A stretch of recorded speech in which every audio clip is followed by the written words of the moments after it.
বন্ধন উপলক্ষে সমস্ত বোনেরা মেয়েরা আসে। তো অ্যাকচুয়ালি গতকালই এই অনুষ্ঠান হওয়ার কথা ছিল।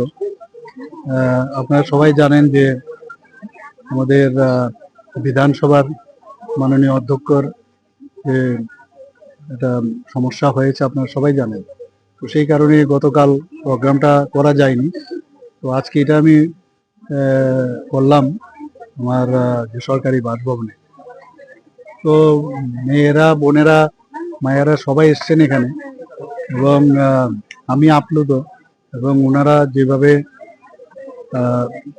প্রার্থনা করেছেন ভগবানের কাছে, তো আমি এর জন্য ওনাদেরকে আমি ধন্যবাদ দেব এবং ওনারা যেন ভালো থাকে, ওনাদেরকেও যাতে আমরা সরকার এবং আমাদের পার্টি বা আমরা সবাই মিলে ওনাদেরকে যাতে রক্ষা করতে পারি যে কোনো সময়ে কোনো সমস্যা হলে, সেই বিষয়টাও আমি ভগবানের কাছে প্রার্থনা করি।